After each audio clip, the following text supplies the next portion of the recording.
రెండూ నిజమే. ఇటు వాళ్ళు తింటారన్నది నిజమే. రిచెస్ట్‌గా కడతారన్నది నిజమే. అంటే మరి ఆటోమేటిక్‌గా 18,000 స్క్వేర్ ఫీట్‌కి ఎంత రిచెస్ట్ అయితే? అంటే మీకు ఇంతకు ముందు ఎంతకు కట్టారు?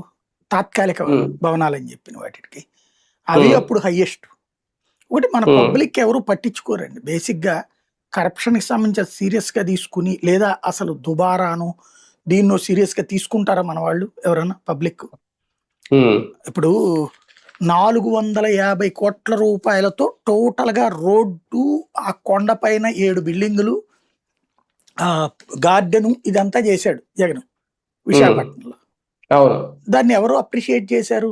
ఇప్పటికి కూడా జగన్ సైకోనే దోచుకుంటాడు అని కదా. అదే సందర్భంలో వీళ్ళు ఇక్కడ ముందసలు వరద వచ్చే ప్రాంతంలో వరద నివారణకి కాలువలు కట్టి ఆ పైన అక్కడ మిగతాది. అది భారతదేశంలో ఎక్కడన్నా ఉందా? వరదొచ్చే వాటర్‌ని డైవర్ట్ చేసి అక్కడ నివాసం ఉండేటటువంటి విధంగా అన్నది ఇక్కడే జరుగుతుంది. పబ్లిక్ దాన్ని యాక్సెప్ట్ చేయబట్టినే కదా ఇప్పుడు అంత సీరియస్‌గా ఎఫర్ట్ నడుస్తుంది. దాన్ని వద్దన్న జగన్‌ని తిప్పికొట్టినటువంటిది అదే ప్రాంతంలో.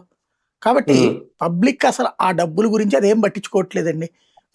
ముందు 12 ఏళ్ళు అయిపోయింది. మొదట్లో లెక్కలేసుకుని ఉంటారు. ఏదో అప్పట్లో 14, 19 మధ్యలో జరిగిన దాన్ని లెక్కేసుకోవాలి కదా జగన్మోహన్ రెడ్డిని గెలిపించింది. కానీ జగన్ దానికి పారిపోకుండా అక్కడే